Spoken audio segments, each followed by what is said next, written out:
गुरुदेव जी कहा करते थे, हीरा जब तराशा हुआ नहीं होता है तब, और तराश दिया जाता है तब। सूरत को डायमंड सिटी कहते हैं, वहाँ पर हीरा तराशा जाता है। और बहुत से ऐसे भक्त प्रेमी हैं जो हीरे का काम करते हैं। कभी तो हम हीरे देखे नहीं थे फिर वहाँ गए तो हीरे के बारे में फिर हीरा मंगाया गया उन लोगों से, तो हीरा लाए दोनों प्रकार के हीरे, एक बिना तराशा हुआ और तराशा हुआ हीरा। और किसी के यहाँ एक बार गए भी थे तो उनके घर में रखा भी था, वो भी निकाल के दिखाए। तो बिना तराशा हुआ हीरा जब देखेंगे तो ऐसा लगेगा किसी नदी से बालू उठा के ले आए हैं, आप उसे फेंक देंगे, सामान्य लगेगा, मटमैला टाइप का लिखता है, पीला पीला थोड़ा सा। लेकिन जब उसे ही तराश दिया जाता है तो उसकी चमक बढ़ जाती है और उसकी कीमत बढ़ जाती है। 56 पहल बहुत छोटा होता है, बहुत छोटा सरसों का दाना, उसमें भी 56 पहल बनते हैं, 56 पहल। तो वो ऐसा एक ठने वो रखे रहते हैं देखने के लिए और तो बैठे ही हैं जौहरी, तो उनको क्या बताऊं। हाँ, अरुण जी बैठे ही हैं जो उनका काम ही है। तो उसमें वो पहल बनते हैं, तराशा जाता है, मेहनत करते हैं तो जाकर के उसकी चमक बढ़ती है, उसकी कीमत बढ़ती है। ऐसे ही जीवन की चमक बढ़ती है और जीवन की कीमत बढ़ती है। इसी पर हम लोग कल चर्चा कर रहे थे। जीवन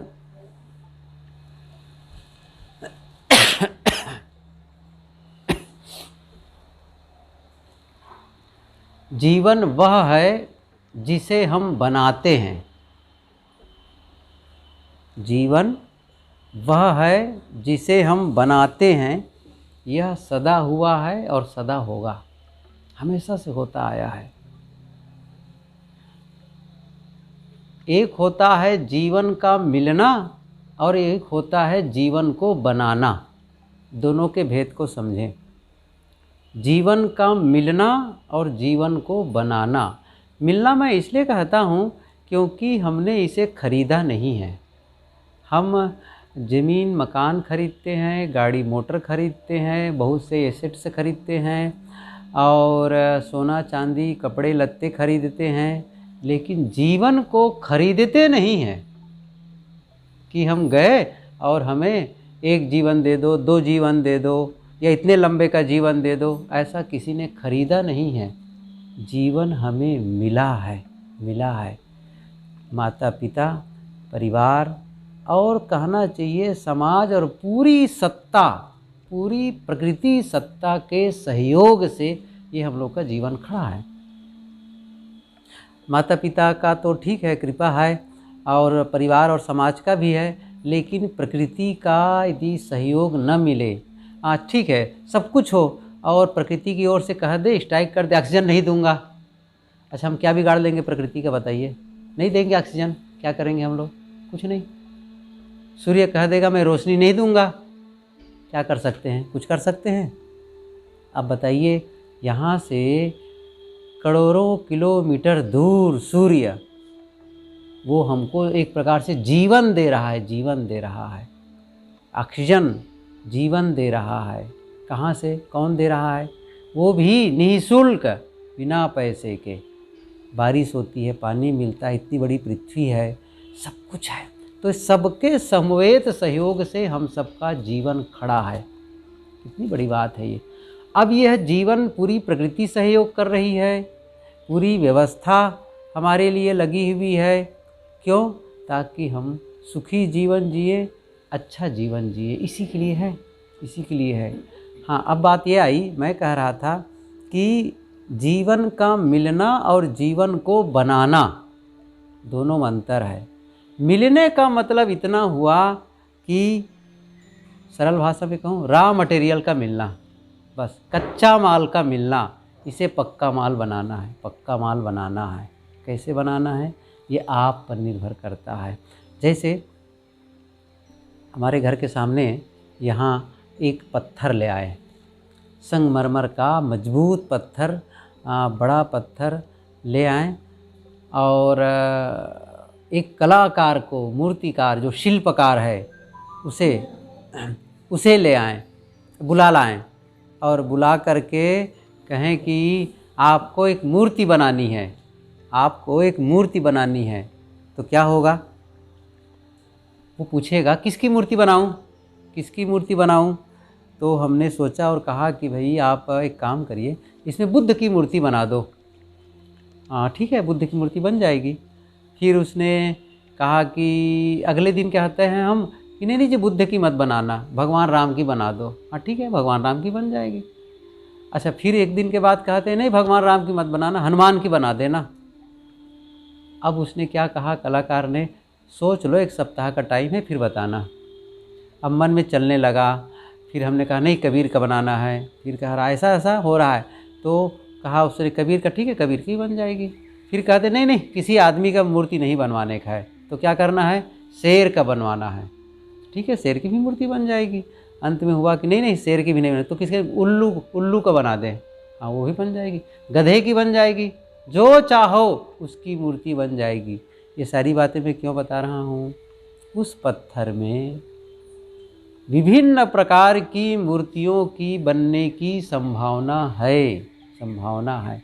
ऐसे ही जब हम लोगों को मानव का जीवन मिला, अनंत संभावनाएं इसमें हैं जो हम बना सकते हैं।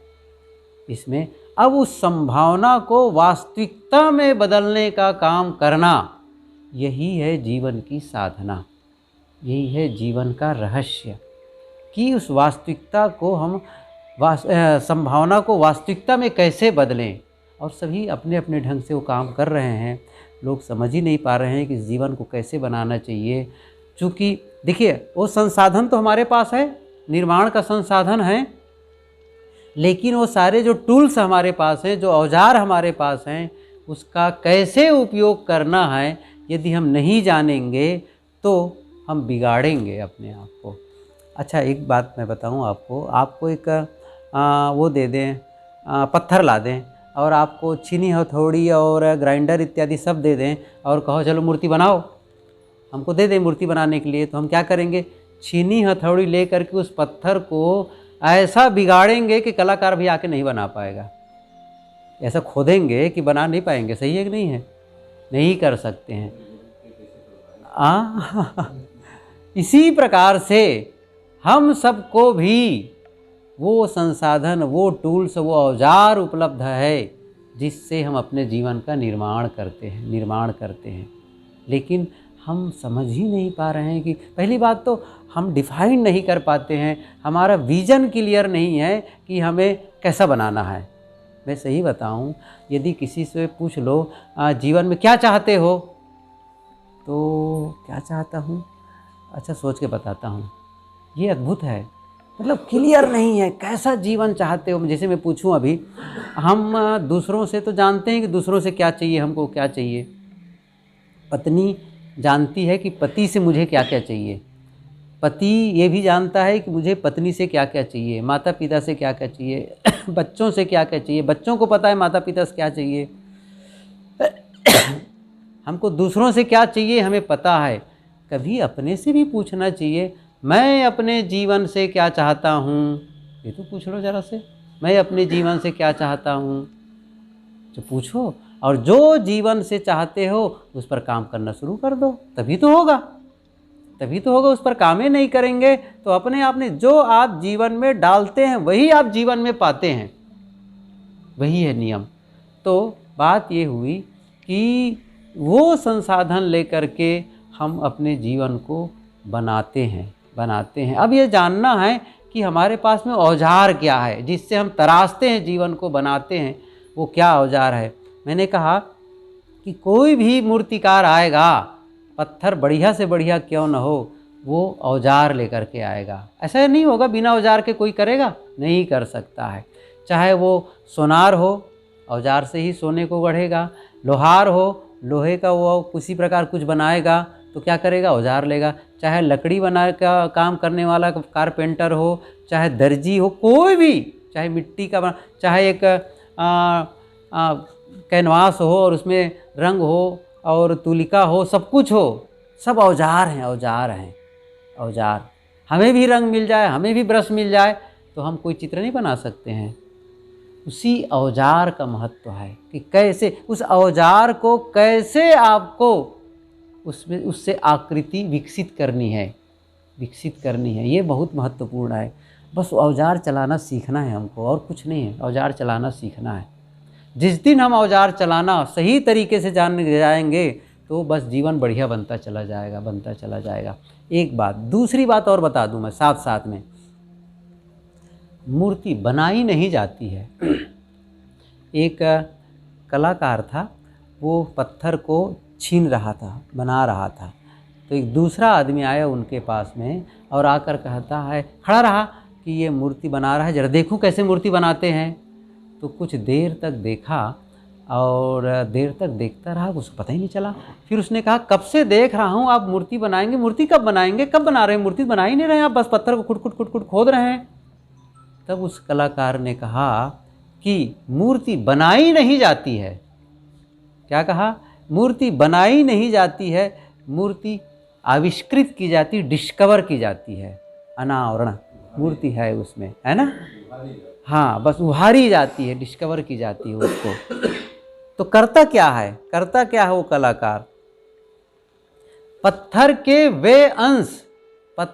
वे अंश जो मूर्ति को ढके हुए हैं, उन्हीं अंशों को काट काट के छील छील के निकाल देता है। आप देखेंगे क्या होता है आखिर में। तराशने का मतलब जो बता रहा था, इसी को मैं बता रहा हूँ अभी, कि पत्थर के वे अंश जो उस मूर्ति को ढके हुए हैं, उन्हीं को छीन छीन के निकालते हैं। और उन अंशों की रक्षा करता है वो मूर्तिकार, जो उस मूर्ति को निर्मित करने में सहयोगी है। निकाला, धीरे धीरे क्या करके आँख दिखाई देने लग गई, धीरे धीरे धीरे नाक दिखाई देने। लेकिन धोखे से भी कहीं यदि उसकी नाक जो बना रहे हैं उसी में हथौड़ी पड़ गई तो नाक टूट जाएगी और मूर्ति बिगड़ जाएगी। तो उसकी रक्षा करेगा, जिससे मूर्ति निर्मित होनी, उसको वो रक्षा करेगा और उसको निकाल देगा जो अनावश्यक है। सही है? यही है जीवन के उन अंशों को जो हमारे जो वास्तविक रूप को ढके हुए हैं, उसी को निकाल देना है बाहर, उसी को निकाल देना है। और आपके भीतर जो परमात्मा बैठा है ना, परमात्मा प्रकट हो जाएगा। समझ रहे हैं ना? परमात्मा कहीं से लाना नहीं है, आत्मा कहीं से लाना नहीं है, मोक्ष कहीं से लाना नहीं है, शांति कहीं से लानी नहीं है, सुख कहीं से लाना नहीं है। जो इन सब चीज़ों को ढके हुए हैं, जिससे दबा हुआ है, उसी को निकाल देना। यही है साधना, बस यही है साधना जीवन की। जो हमारे संत लोग गाते हैं कि मन की तरंग मार लो बस हो गया भजन, आदत बुरी सुधार लो बस हो गया भजन। यही है। ये जो हमारी आसक्ति है, हमारा मोह है, हमारी अज्ञानता है, हमारे गलत कर्म हैं, उसी को ख़त्म कर देना है बस। तो हमारे भीतर में जो वो छिपा हुआ है परमात्मा, वो प्रकट हो जाएगा। बस वो प्रकट हो जाएगा, वो शांति, आविष्कृत शांति जो बाहर निकल आएगी और हम हर समय शांति का अनुभव करने लग जाएंगे। फिर देखिए, हम लोग शांति और सुख का अनुभव कभी कभी करें, ये ठीक नहीं है, ये गलत है। सही क्या है? हर समय करो आप, हर समय। क्यों? अलग की चीज़ होती है तो उसको कभी कभी, जैसे कोई कहता है मैं लखनऊ कभी कभी जाता हूँ, कह सकते हैं, सही है कि नहीं है? मैं अरुण जी की दुकान में कभी कभी आता हूँ। क्यों? आप अलग है, उनकी दुकान अलग है, लखनऊ अलग है, आप अलग हैं। सही है कि नहीं है? आप अलग हैं। लेकिन आप ये कहें मैं अपने शरीर में कभी कभी रहता हूँ, बाकी समय तो नहीं रहता हूँ, ऐसा कितने लोग कहेंगे? नहीं कह सकते हैं। क्या कहेंगे? हूँ ही ना, और कहाँ अलग थोड़ी हूँ इससे हर समय हूँ। ऐसे ही सुख और शांति आपसे भिन्न नहीं है। भिन्न हो तब तो आप कह सकते कभी कभी मैं उसका अनुभव करता हूँ, और जो आपका ही स्वरूप है तब कभी कभी कर रहे। इसका मतलब है जो कभी कभी, जो बाकी समय नहीं कर रहे, वहाँ पर क्या आ गया है, ज़रा ध्यान दीजिए। जिस समय जैसे आपके पास में सुगंधी, जैसे कहते हैं मृगा के लिए सुगंधी है, और मृगा कहाँ ढूंढता है, मृगा की नाभि कस्तूरी मृग ढूंढे बनमाही। बिल्कुल अच्छा, बिल्कुल देहाती शैली में साहब बताते हैं, तैसे घट घट राम है दुनिया जानत, यही तो है, यही शांति, वही सुख, वही सुगंधी है, वो सबके भीतर है, लेकिन हम बाहर देख रहे हैं, हम चाह नहीं रहे उसके लिए, आप देख नहीं रहे। बुद्ध ने कहा कि निर्वाण सरल है, निर्वाण सभी प्राप्त कर सकते हैं, सभी निर्वाण प्राप्त कर सकते हैं। तो एक ने कहा अच्छा भगवान निर्वाण सभी प्राप्त कर लेते हैं तो कर क्यों नहीं लेते, फिर कर लेना चाहिए, जब सभी कर सकते, सब में हो शक्ति है तब। उसने कहा सभी प्राप्त कर सकते हैं, लेकिन सभी प्राप्त करना चाहते हैं, ये बात अलग है।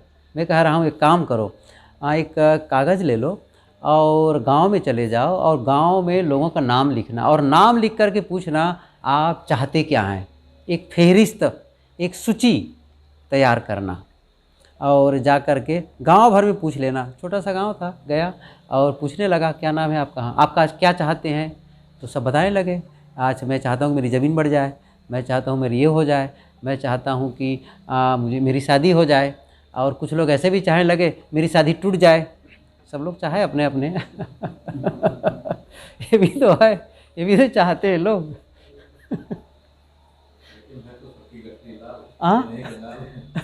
तो वो सब अच्छा लाए शाम तक के, तो दिखाओ सूची, अच्छा ये बताओ इसमें कितने लोग हैं निर्वाण चाहने वाले। भगवान कोई नहीं कहा कोई नहीं निर्वाण चाहने वाले। मैंने कहा ना निर्वाण सभी प्राप्त कर सकते हैं, लेकिन निर्वाण चाहते हैं ये कोई ज़रूरी नहीं है। और जब चाहोगे नहीं तो मिलेगा कैसे, सोचो तो सही, कौन चाहते, कोई नहीं चाहते हैं तो पाओगे कैसे। तो जो आप दूसरी चीज़ जब तक के आपका आकर्षण का केंद्र रहेगा, अपनी चीज़ भूली रहेगी, अपनी चीज़ भूली रहेगी।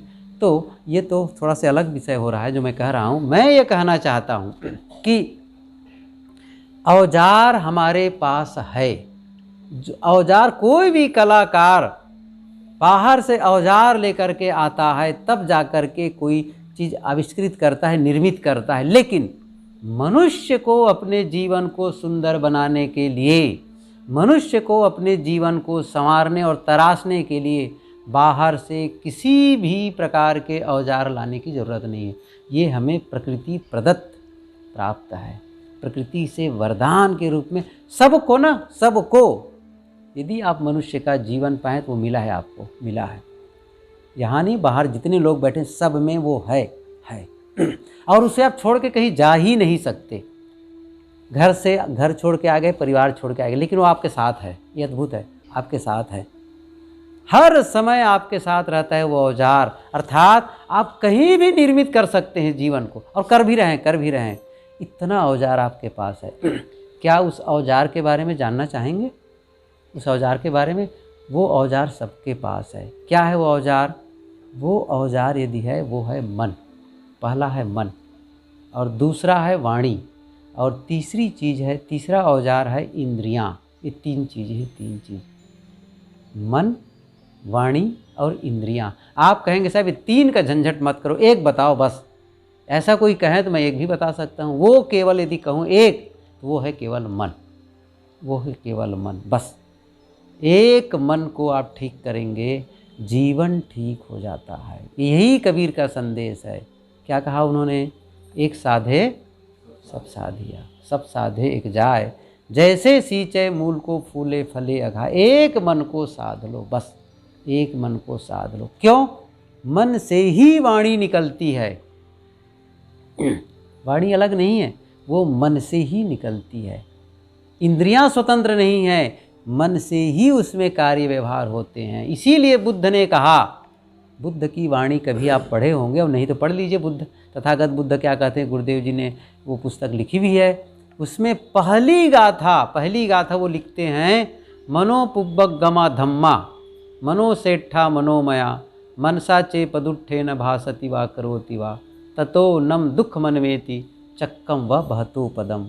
बहुत सरल ढंग से, बहुत ही बढ़िया बात तथागत बुद्ध और वैज्ञानिक ढंग से बताते हैं। मनोपुब्बंगमा धम्मा, मन पूर्वगामी है किसमें? धर्म में। धर्म का, धम्मा का अर्थ होता है धर्म, लेकिन यहाँ पर जो धम्मा शब्द आया है वो कर्म के लिए है।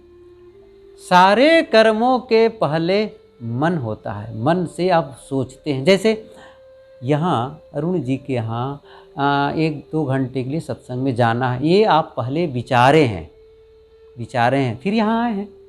क्या बिना विचारे आ गए हैं?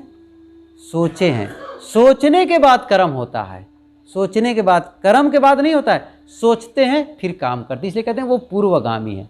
मनोपुब्बंगमा धम्मा, मनोश्रेष्ठा श्रेष्ठ है, मनोश्रेष्ठा मनोमया, सारे कर्म मनोमय हैं।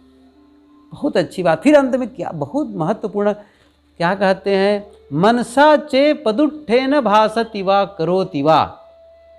यदि मन में प्रदुष्ट भावना रख करके, ध्यान दीजिए ये पंक्ति बहुत ही महत्वपूर्ण है, मन में दुष्ट भावना रख करके अर्थात बुरी भावना रख करके बोलते और करते हो तो क्या होगा? ततो नम दुख मनवेति, उसके पीछे दुख ऐसे ही चला आता है जैसे जोते हुए जानवर, एक जानवर है जो किसी वाहन में जोता गया है और उसके पीछे पहिया, जैसे रथ, गाड़ी, चाहे घोड़ा हो, बैल हो, कोई भी चीज़ आप देखेंगे तो गाड़ी को कौन खींच रहा है? बैल या घोड़ा, और पीछे पहिया लगा है। वही पहिया उसके पैर में भी कई बार चोट लगती है, घिस जाता है। मैंने देखा है बचपने में, गाड़ी की साइज़ थोड़ी छोटी होती थी, बैल कहीं दूसरे बैल को ऐसा उसमें नाद करके ले जाते थे, उसके पैर जो है खून, उसके पहिया जो घिसता था और वो खून आता था, उसको उस क्षेत्र में चाक लग गया, कहते थे चाक लग गया। चाक माने वही पहिया, और वो जा कर के उसमें घिस जाता था, खून आने लगता था। अब सोचिए, खींच रहा है बैल और चोट उसी पहिए से लग रहा है। बस यही दशा है।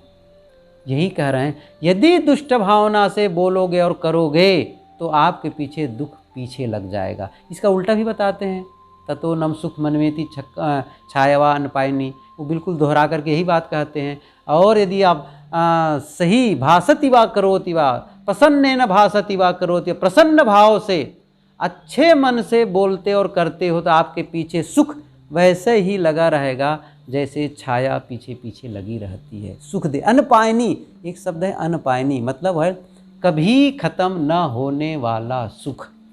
अनपायनी मतलब कभी ख़त्म न होने वाला सुख आपके पीछे लग जाएगा। कब? जब आप अच्छे भाव से बोलोगे और करोगे तब। ये कहने का भाव यह हुआ, मन से ही वाणी निकलती है, मन से ही कर्म होते हैं, इसीलिए मन को हमें ठीक करना है और यही है जीवन को संवारना। यदि आप जीवन को सुंदर बनाना चाहते, हम में से कोई भी जीवन को सुंदर बनाना चाहे, तो घर को सुंदर बना करके जीवन को सुंदर नहीं बनाया जा सकता है। सुंदर गाड़ी खरीद लेने मात्र से जीवन सुंदर नहीं बन जाता है। सुंदर सुंदर कपड़े पहन लेने से भी जीवन सुंदर नहीं बन जाता है। और चेहरे को भी सुंदर कोई बना ले कुछ समय के लिए तो भी जीवन सुंदर नहीं हो जाता है। एक ही चीज़ है जिसे सुंदर बनाने पर जीवन सुंदर होता है, वह है मन। वह है मन। जिसका मन सुंदर होता है उसका जीवन सुंदर होता है, और जिसका मन खराब होता है उसका जीवन खराब होता है। यही है तराशना, मन को ही तराशना है, वही जीवन को तराशना है। और तराशने का मतलब जो अभी पंक्ति मैंने कही है, आदत बुरी सुधार लो बस हो गया भजन, मन की तरंग मार लो बस हो गया भजन। ये हमें काम करना है, यही है मन को ठीक करना। इसी औजार से, अर्थात मैं इसको और थोड़ा स्पष्ट करके कहना चाहूँ तो क्या कहूँ, जैसा आप सोचते हैं, जैसा आप बोलते हैं, जैसा आप व्यवहार करते हैं, जीवन वैसा ही बनता चला जाता है। मैंने क्या कहा था, एक है जीवन का मिलना, दूसरा है जीवन को बनाना। कैसा बना रहे हैं, स्वाद उसी के अनुसार मिलता है जीवन में। सबके जीवन, देखो इतने लोग बैठे, सबके जीवन का स्वाद अलग अलग है। स्वाद का मतलब अनुभव, सबके जीवन का अनुभव अलग अलग। क्यों? देखो सबके पास मन है, वाणी सबके पास है, सबके पास इंद्रियां हैं, इसके बावजूद क्यों अलग अलग अनुभव है। उसी प्रकार से जैसे हम में से किसी 10 लोगों से कहा जाए चलो भोजन बनाओ, और 10 लोगों के लिए 10 काउंटर दिया गया, 10 चूल्हे रखे गए, बर्तन और चावल दाल सब्जी जो भी आइटम्स सबको बराबर बराबर बांट दिया गया, और 10 ने भोजन बना के तैयार रखा, बन गए सबके भोजन। लेकिन सभी के भोजन बनने के बाद यदि हम कहें सबके भोजन का स्वाद एक समान होगा कि अलग अलग होगा? हाँ, अच्छा क्यों अलग अलग होगा? बनाने का ढंग अलग अलग है, बस जीने का ढंग तरीका अलग अलग है, इसीलिए सबके जीवन का स्वाद अलग अलग है, जीवन का अनुभव सबका अलग अलग है। उसी संसाधन को लेकर के वो भी जीवन बना रहा है, लेकिन वो क्या बना रहा है? कड़वाहट।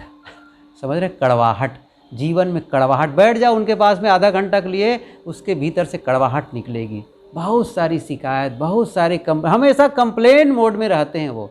समझ रहे? कंप्लेन मोड में रहते हैं वो हमेशा।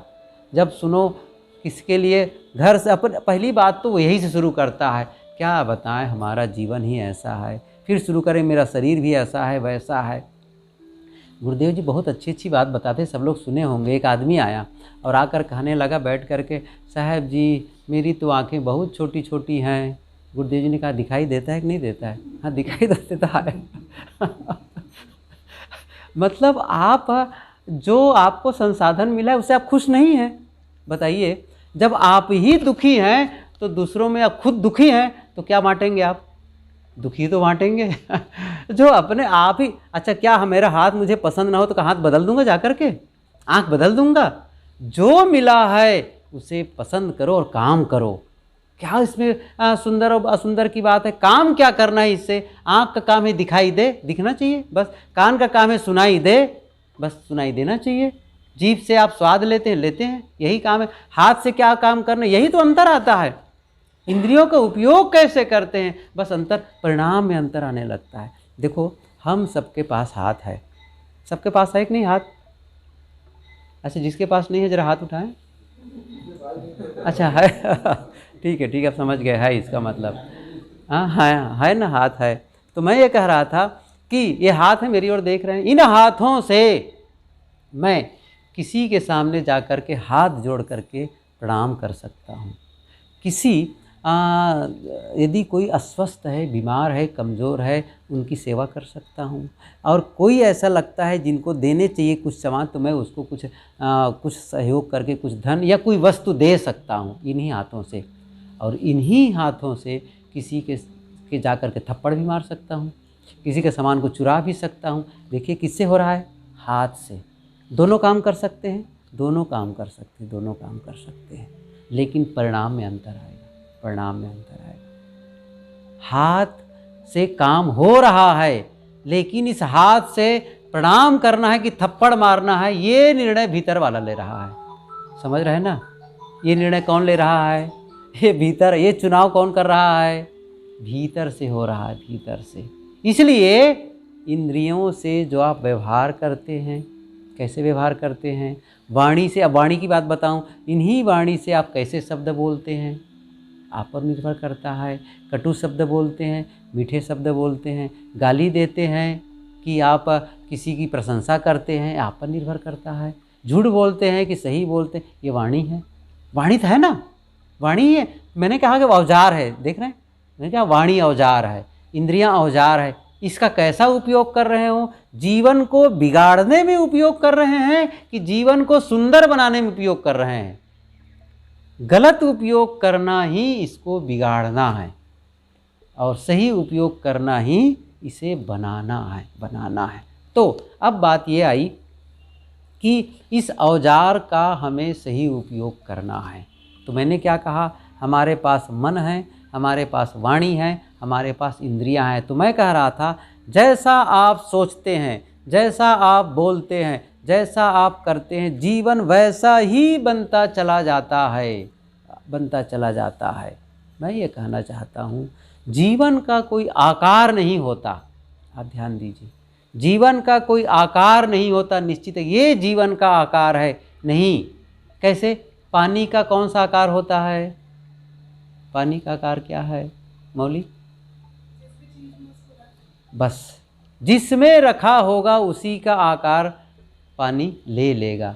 गिलास में है तो गिलास का आकार का, लोटे में है, थाली में है, चाहे वो पाइप में टेस्ट ट्यूब में हो, उसी का आकार का हो जाएगा। बस जैसा विचार आप करते चले जाते हैं जीवन वैसा ही ढलता चला जाता है। विचार सांचा है, विचार सांचा है, जीवन उसी में ढलता चला जाएगा। कैसे सोचते हैं, बस कैसे बोलते हैं, कैसे करते हैं, आप ही तो चुनाव करते हैं। कौन कर रहा है बताइए? हमारे भीतर में सोचने के लिए कोई दूसरा आता है? देखो, जीवन का निर्माण आपको करना, इसलिए कहा आपके जीवन, कल मैंने कहा था आपके जीवन को बनाने के लिए कोई आने वाला नहीं है। आप तय कर लो, एक दिन बैठ करके तय कर लो, कभी भी तय आज करो, चाहे 10 साल बाद करो, चाहे 10 जन्म बाद करो, यही करना पड़ेगा, यही करना। ना आपका कौन है मुख्यमंत्री यहाँ के? योगी नहीं आएंगे, ना मोदी नहीं आएंगे आपके जीवन को बनाने के लिए। आएंगे? नहीं आएंगे। कोई योगी मोदी नहीं आने वाले हैं। और ना ही आप लोग, क्षमा करें मैं आगे थोड़ा कह दूं, ना राम आएंगे ना कृष्ण आएंगे। करके देख लो, करके देख लो, नहीं आएंगे। क्यों आएंगे आपके पास बताइए? अच्छा, आप में योग्यता है क्या राम आ जाए आपके यहाँ? है योग्यता, कुछ है दम कि राम को बुला सको अपने घर में? आप अपने घर में तो योगी और मोदी को नहीं बुला सकते, राम को बुला लेंगे? सोच लो जरा से, नहीं आ सकते हैं बुलाने के लिए। अच्छा, आप ही जाएंगे तो क्या कर डालेंगे? आपके जीवन को सुंदर बना देंगे वो? आप यदि बिगाड़ने में तुले रहेंगे तो कोई भी आएगा कैसे बना देगा? मैं बताऊं, आप यदि अपने जीवन का पतन करना चाहें तो कौन सही हो? आप कौन बचा पाएगा? आप कोई मरना ही, जिंदा रहना चाहे उसके लिए बहुत सहयोगी मिल जाएंगे, सारे अस्पताल मिल जाएंगे, घर वाले मिल जाएंगे, समाज और परिवार। अच्छा, मरना चाहेगा उसके लिए कोई बचा पाएगा? एक सच्ची घटना याद आई। अरविंद के साथ उनके गांव तरफ गए थे तो एक शंकर, क्या नाम है, शंकर है ना, शंकर दास जी, तो वो ले जा रहे थे गाड़ी से। वो दैनिक भास्कर में कुछ ब्यूरो का काम करता है, कुछ है, क्या कहते हैं उसको, संवाददाता है, कुछ पत्रकारिता करते थे। तो वो रहे और थोड़ा से विधायक प्रतिनिधि भी था। तो ले जा रहे थे, कहे साहब हम लोग कुछ लोग जा रहे थे एक जगह गांव में, कुछ काम से, कुछ ऐसा सामाजिक काम रह गए, तो देखा कि एक बूढ़ा था, वो मरने के लिए चढ़ गया पोल पे, बिजली खंभे पर और चढ़ गया, पकड़ लिया और गिर गया, फट से वो गिर गया तो सब एकदम बेहोश हो गया। ऐसा संजोग, हम लोग की गाड़ी पहुँचे थे, तुरंत उसको गाड़ी में ला के अस्पताल ले गए और डॉक्टर्स का भी इसको ठीक करना है जल्दी से। अब चूँकि वो लोग विधायक प्रतिनिधि, सब लोग लगे रह गए और आदमी ठीक हो गया। वो मरना ही चाहता था, असल में उसी के लिए गया था मरने के लिए। अब ठीक हो गए, घर आ गए, सब ठीक ठाक, अब ठीक हो गया, ठीक रहने लग गया। कुछ दिन के बाद में चढ़ा और फिर पकड़ लिया और मर गया। वो बताया कि साहब मर गया। मैं ये कहना चाहता हूँ, जब मरना ही चाहेगा तो कौन बचाएगा उसको? जिंदा रहना चाहोगे तो बचाने वाले मिल जाएंगे। ऐसे ही कोई पतन करना चाहेगा तो भगवान आ जाए, वो बचा लेगा आपको। राम आए चाहे कृष्ण आए, कोई नहीं आने वाला है, कोई नहीं आने वाला। लेकिन आप अपने जीवन को संवारना चाहें तो संत सहयोगी हो जाएंगे, सद्ग्रंथ सहयोगी हो जाएंगे, सत्संग सहयोगी हो जाएंगे, आपके मित्र भी ऐसे मिलेंगे जो सहयोगी हो जाएंगे। भैया बहुत सही काम कर रहे हो, ये काम करो, जीवन को संवारो, सुंदर बनाओ, मिल जाएंगे आपके सहयोगी। मैं ये कहना चाहता हूँ कि आप जीवन को संवारेंगे, ये आप पर निर्भर करता है। और मैंने उसके लिए बताया, आपके पास वो औजार है, तराशने के लिए वो शक्ति आपके पास में, वो आपका मन, वो है आपकी वाणी और आपकी इंद्रियां, बस इसको। तो अब बात ये आई कि जीवन को अच्छा बनाना है, जीवन को सुंदर बनाना है, तो फिर इसका उपयोग कैसे करें? मन का उपयोग कैसे करें, वाणी का उपयोग कैसे करें, इंद्रियों का उपयोग कैसे करें, ताकि हम वैसा जीवन बना सकें? तो पहली बात तो ये सोचना होगा, सचमुच मैं कैसा जीवन चाहता हूँ, ये डिफाइन कर लो बिल्कुल। स्पष्टता ही शक्ति, मैंने भी पुस्तक पढ़ी कुछ दिन पहले, स्पष्टता ही शक्ति है। स्पष्ट होना चाहिए, कहाँ जाना चाहते हैं आप, क्लियर होना चाहिए, सही है, क्या होना चाहते हैं, बिल्कुल डिफाइंड होना चाहिए, साफ आपके दिखना चाहिए वो चीज़। दिखना चाहिए वो चीज़, नहीं दिख रहा है। यदि आप सचमुच नहीं जानते, अपना विजन क्लियर नहीं है ना, अपना उद्देश्य क्लियर नहीं है, तो उसी प्रकार से है जैसे कोहरे में गाड़ी चलाना। और ये हम अच्छी तरह जानते हैं, गोंडा बस्ती में कई बार गुरुदेव जी से, धानेपुर से कई बार वहाँ जाना पड़ता था। कहाँ जाना तो कोहरा में चलाती हुई गाड़ी कैसी दशा होती है। गाड़ी मैं कहूँ घुसकती नहीं थी, यहाँ की भाषा घुसकती नहीं थी एकदम से कोहरा दिखाई नहीं देती। अब सोचो, और जिसमें क्लियर दिखाई दे रहा हो तो आप कैसे चलते हैं। हमारे ड्राइवर साहब ला रहे थे उस दिन, कहाँ से, केसर बाग से। अरे कभी कभी तो 120 चला देता था वो। हमने कहा कि नई गाड़ी पाए हो, मज़ा करो बैठे थे। अब सोचिए, क्योंकि क्लियर दिख रहा है, रास्ता क्लीन है, और वही कोहरा में कोई 120 चलाएगा तो वो जल्दी पहुंच जाएगा ऊपर बहुत जल्दी पहुंच जाएगा ऊपर वो तो कहने का मतलब ये हुआ कि क्लियर होना चाहिए, आपको पता होना चाहिए कि कैसा जीवन चाहते हैं। जैसे आप टिकट काउंटर में जाएं, कोई भी टिकट काउंटर में जाएं, चाहे आप स्टेशन में चले जाएं और टिकट काउंटर में पैसा डाल दें, बाबू बैठे अंदर में, कहें बाबू जी एक टिकट दे दो, तो क्या कहेगा भीतर वाला, क्या कहेगा, कहाँ का, सही है। अब आप कहते हैं कहीं का भी दे दो अब क्या होगा, क्या होगा। एक युवक था, जा रहा था चौराहे पर खड़ा, और एक बुजुर्ग आ गए। उन्होंने कहा बाबा जी ये रास्ता कहाँ जाता है।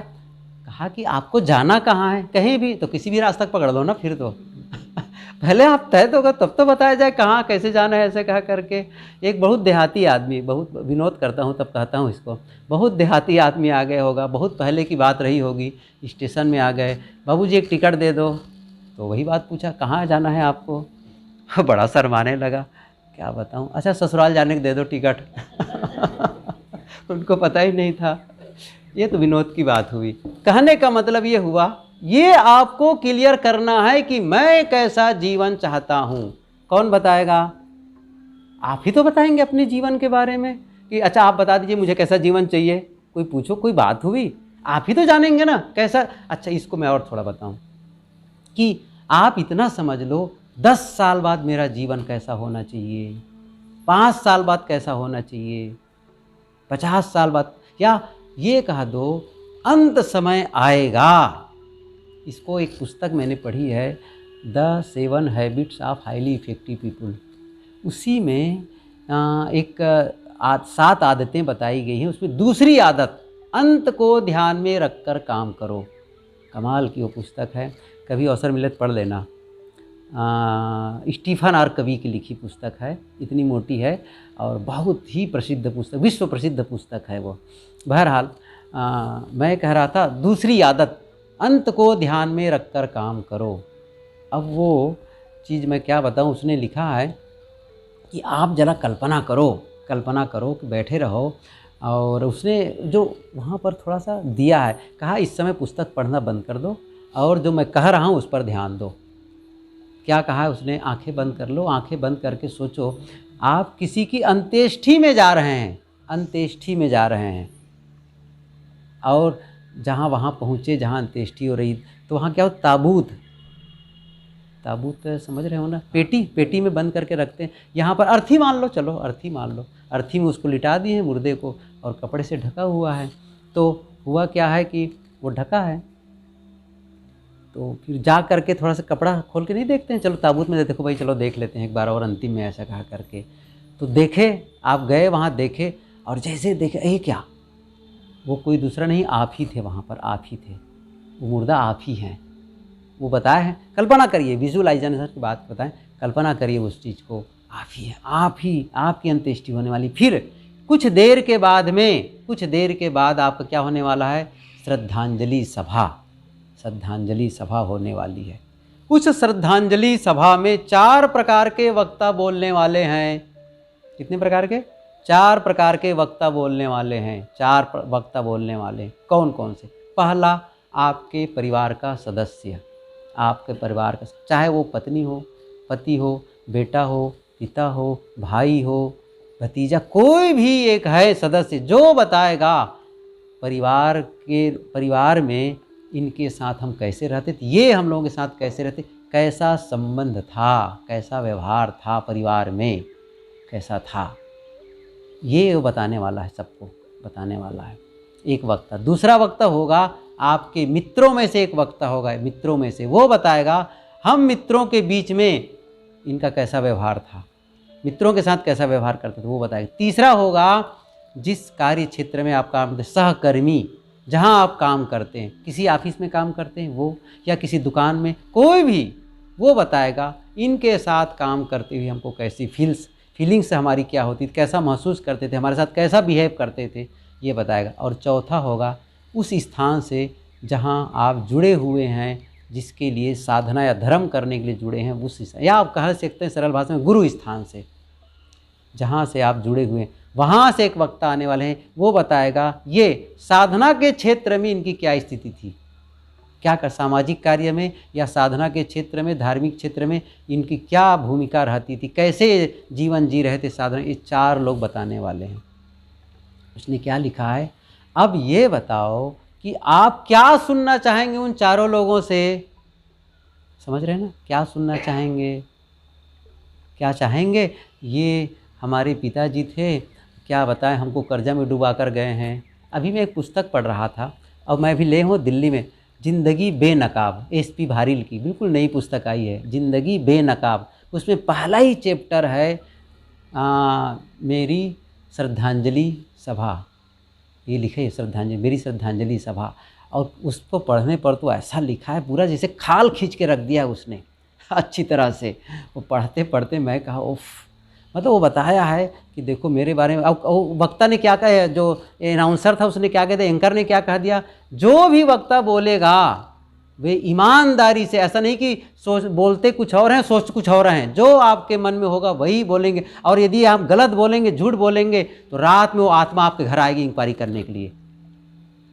आप सब डरने लगे, वही बोलना है कि हम क्या उनके बारे में सोचते हैं, सब आकर बोल रहे हैं, बोलने लगे ये बेईमान नंबर 1 था। अब खड़े बोल रहे थे, उसे सब बताए हैं, ये कभी भी सही काम नहीं करता था। क्यों, यदि हम कहीं झूठ बोल दिए तो फिर वो तो आएगा, आत्मा हमको परेशान करेगी। तो हम तो यही मानते हैं, उनको तो यही कहना ही है, तो कहने लग गए। अच्छा, वो बैठे सुन रहा था सबको, उसकी आत्मा बैठे सुन रही थी। ये सारी बात सपने में बताएं, सपने में देख रहा है, वो सोच रहा है मेरे बारे में ऐसा बोल रहा है ये, अच्छा ये कैसा है, मुझे बेईमान कर रहा है, ये कर रहा है। बहुत अच्छा खाका खींचा है उसने। परिवार के लोग आए, उसने बताया है कि ये ऐसा करता था, मेरे लिए इतना कर्जा छोड़ कर गया है, इतना कर्जा छोड़ कर गया, वैसा करके गया है, लड़ाई झगड़ा, वो सारी बातें वो सब बोले हैं। वो तो ऐसा ऐसा हड़बड़ा करके उठा, सब बहुत लोग बोले सब उनके बारे में, ये टाइम का पाबंद नहीं था, ये वैसा करता था, घुसखोरी करता था, वो बहुत गलत बोला है। और कई लोगों के जो महिलाओं के साथ अनाचार करता था, वो सारी बातें सब लोग बोल दिए वहाँ पर, सब सुन रहा था। और उसी बीच में भड़ाक से कोई जोर से आवाज आई, नींद खुल गई, सन्नाटा। अच्छा ये है मेरा जीवन अभी का, ऐसा बहुत सोचा। अब तब से फिर उसने सोचा कि बस अब मुझे बदलना है यहीं से। वहीं से फिर आगे पुस्तक की शुरुआत हुई है। ये जीवन का एक पार्ट हुआ, अब दूसरा पार्ट है, ऐसे जीवन है। तो आप ये तो खैर इसको तो अलग बात हुई। तो हुआ क्या, श्रद्धांजलि सभा में जो आप सुनना चाहते हैं लोगों से, वैसा जीवन जीना शुरू कर दो आज से। सही है, शुरू कर दो वैसा जीवन के लिए। तो जो आप जीवन चाहते हैं, जो आप अनुभव करना चाहते हैं, जो आप महसूस करना चाहते हैं जीवन में, और मैं फिर से कह रहा हूँ, एक समय आएगा, एक समय हम सबके जीवन में बिस्तर पर ऐसे लेटा दिए जाएंगे हम लोग, चारों तरफ लोग खड़े रहेंगे, चाहे वो परिवार के हों, रिश्तेदार हों, मित्र हों, कोई भी खड़े रहेंगे। और क्या चर्चा करेंगे, कुछ देर का मेहमान और है। सही है, ये समय आने वाला है, कुछ दिन में आएगा। अच्छा, करते हम लोग देखे हैं ऐसा, कुछ देर का। अच्छा, डॉक्टर ने भी कह दिया कुछ देर जिंदा और रहेगा, हमको भी लगने लग गया बस कुछ समय और रहना है, बस ज़्यादा समय नहीं रहना है मुझे दुनिया में। उस समय मैं कैसा महसूस करता रहूं, मेरा मन कैसा होना चाहिए, ये ध्यान रखो। क्या ऐसा लगेगा मैं संतुष्ट हूँ, मैं आनंदित हूँ, मैं खुश हूँ, मैं जाने को तैयार हूँ। या फिर अधिकतम क्या होने वाला है मैं बताऊँ, अफसोस भरा समापन, अफसोस भरा समापन। कहेंगे काश यदि मैं मन को संवारा होता, जीवन को सुंदर बनाया होता, तब ये नहीं पछताएंगे मैं ज़्यादा धन कमाया होता, मैं ये किया होता। ये अफसोस ज़रूर करेंगे मैं जीवन को संवारा होता, जीवन को सुंदर बनाया होता। उस समय उस अंत को ध्यान में रखकर काम करो अभी से। वो अंत को, वो अंत समय आना ही है, एक दिन आना ही हो। तो क्या उस समय ऐसा लगेगा मैं खुश हूँ, मैं संतुष्ट हूँ? अच्छा, मैं एक कहानी कहा करता हूँ, कहूँ? थोड़ा समय तो है। एक इंजीनियर एक बिल्डर के साथ काम करता था। आर्किटेक्ट तो जानते हैं बिल्डर के बारे में, तो इंजीनियर काम करता था उनके साथ में। लंबा समय किया, अब कहा कि अब रिटायर लेना है, मुझे रिटायर करना है। तो उसने कहा अपने मालिक से कि सर मैं अब रिटायर लेना चाहता हूँ, छुट्टी लेना चाहता हूँ, काम बहुत कमा लिया, अब परिवार के साथ रहा करूँगा। क्या ठीक है, रिटायर दो और अच्छे से मैं रिटायरमेंट करवाऊँगा आपका, बढ़िया से। आपको हम एक बढ़िया सा फंक्शन करेंगे, चिंता मत करो। एक प्रोजेक्ट और काम कर, एक प्रोजेक्ट और है, छोटा सा एक प्रोजेक्ट और है, मुझे बाहर जाना है, बस ज़्यादा नहीं है, 2-3 महीने का प्रोजेक्ट है, 3 या 6 महीने का ज़्यादा से ज़्यादा प्रोजेक्ट है। एक काम और कर दो, बहुत काम किए हो, एक काम और कर दो, बस एक बिल्डिंग बनाना है और वो कर दो। वो बता दिया, नक्शा दे दी, सब। पैसे कमी नहीं, चिंता मत करना पैसे की, और अच्छे से अच्छा बनाना, रिटायरमेंट के पहले बढ़िया से कुछ बना लो। तो बनाना शुरू। मन नहीं था उनका, मन नहीं था कि छुट्टी लेना चाहता हूँ, फिर एक काम मिल गया अनमने भाव से। ठीक है, कर रहा था तो बहुत। अब सामान तो 1 नंबर की बात भूल जाइए, 2 भी नहीं, तीसरा और चौथा नंबर का डाल रहा था। अब गारा जानते हो कितना मिलाते हैं? सरकारी गारा, सरकारी इसकी जगह सरकारी था वो। और ऐसा सामान, कोई भी सामान 3rd क्लास का, बहुत ही आर्डनरी तरीके से वो मकान को बनाने लग गया। सामान भी वैसे सामान्य लगाए, मन नहीं था बिल्कुल भी, ऐसे ही बेगारवत काम कर रहा था। लेकिन बाहर रंग रोगन बड़ा सुंदर किया था बाहर देखने में बड़ा सुंदर था।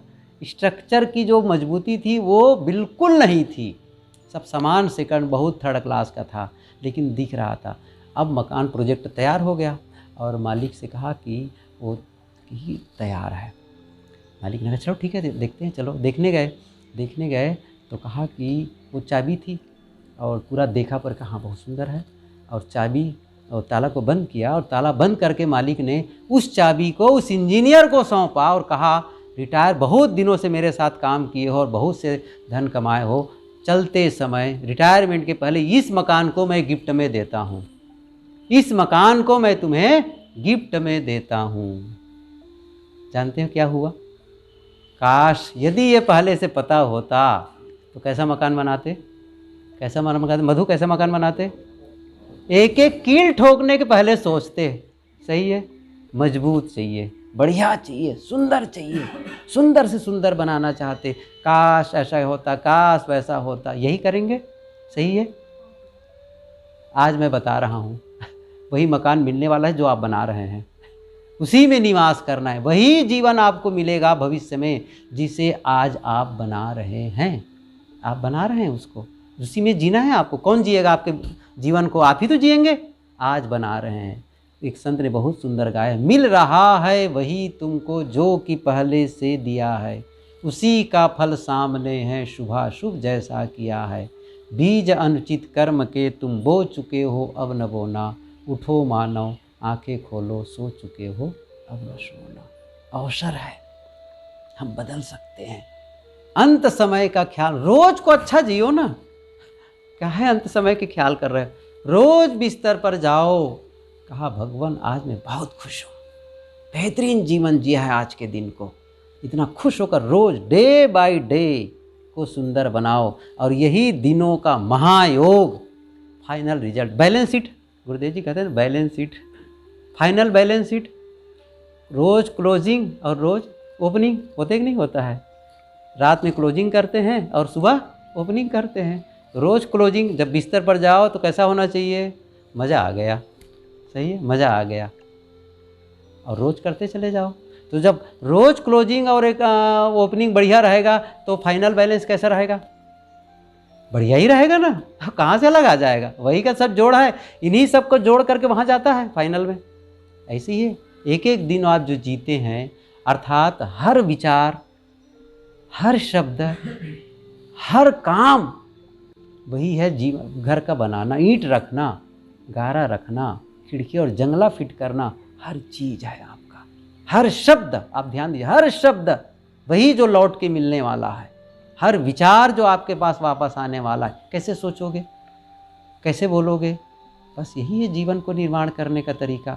हम अपने जीवन को वैसा बनाएं जहां हम रहना पसंद करेंगे। जब मन पसंद का मकान बनता है और रहने लगते हैं, तब कहते हैं सपनों का घर, सपनों का घर, मज़ा आ जाता है उस घर में रहने पर। जब मन पसंद का जीवन बना लोगे ना, तो क्या होगा, मज़ा आ जाएगा जीवन जीने में, आनंद आ जाएगा। और तब कहेंगे कबीर की तरह, क्या कहेंगे, जय मरने से जग डरे मेरो मन आनंद, कब मरी हो कब पाई हो पूर्ण परमा मैं तैयार हूँ। क्या कहेंगे, मैं तैयार हूँ, मैं चलने के लिए तैयार हूँ।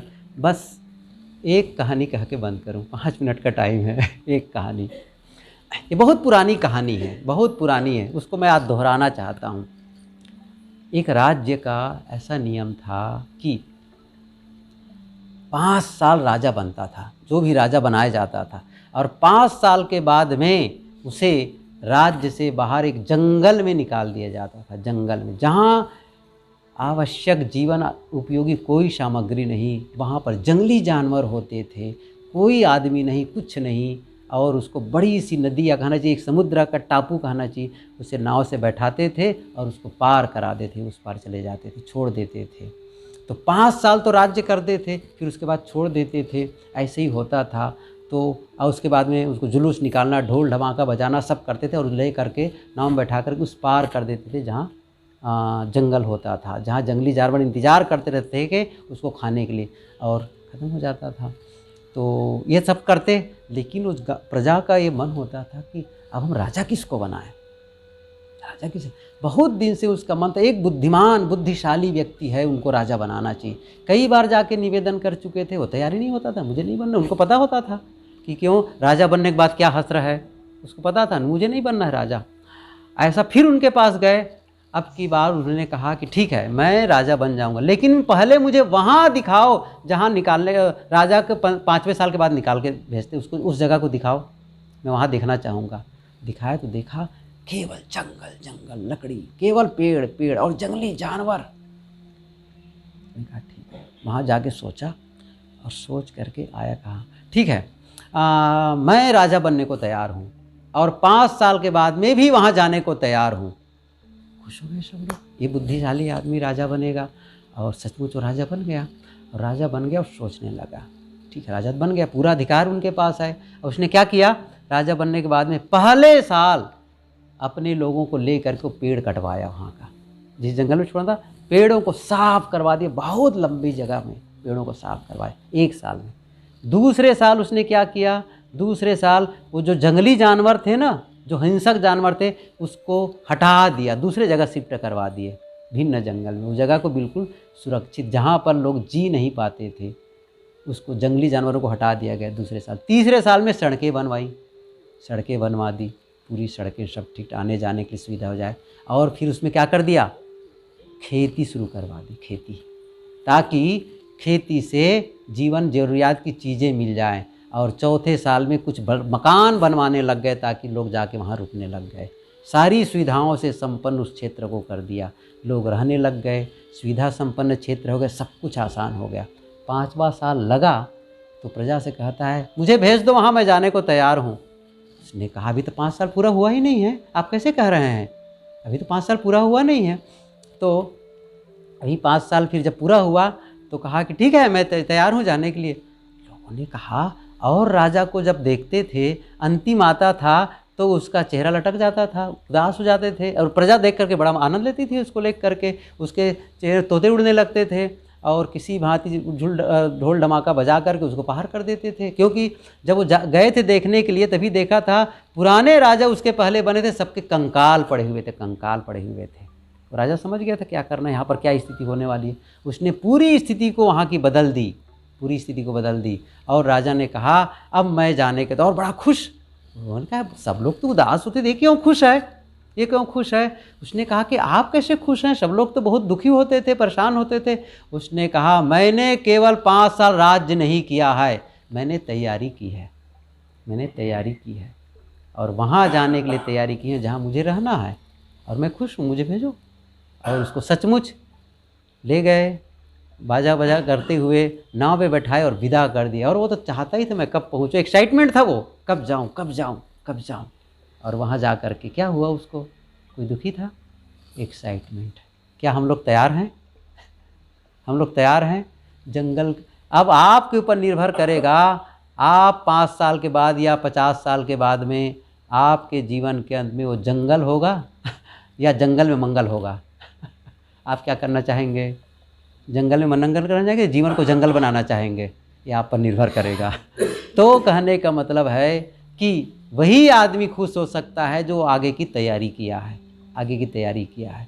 और आगे की जो तैयारी नहीं है, कहे भगवान और कुछ रोक दो और कुछ रोक दो, और ये याति की तरह रोता रहेगा, कुछ फ़र्क नहीं पड़ने वाला है। तो जीवन, शुरू मैंने कहा जीवन वह है जिसे हम बनाते हैं, रोज़ बना रहे हैं। और बताया कैसे बना रहे हैं? बोलना, सोचना और करना, यही जीवन को बनाना है। तो क्या करना है? वही सोचो, वही बोलो, वही करो जो जीवन में चाहते हो, वही करो। यदि मुझे यहाँ से दिल्ली जाना है तो मुझे कलकत्ता के बारे में नहीं सोचना है। सही है, सही है। यदि किसी को, बच्चे स्टूडेंट को डॉक्टर बनना है तो किसके बारे में सोचना चाहिए? वकील के बारे में, वकालत के बारे में नहीं। सही है। मुझे दिल्ली के बारे में सोचना है और दिल्ली के बारे में बोलना है। अरुण जी मैं दिल्ली जाने वाला हूँ, और मेरे कदम निकले किधर निकलना चाहिए? दिल्ली की ओर। सही है, तो पहुँच जाऊँगा दिल्ली। उल्टा गया तो गड़बड़ हो जाएगा। सही है। इसी प्रकार से जीवन में क्या चाहते हो, सोचो, जीवन में क्या चाहते हो, बोलो, जीवन में क्या चाहते हो, कदम बढ़ाओ, एक्शन लो, पहुंच जाओगे। लेकिन अभी तो डिफाइंड ही नहीं है।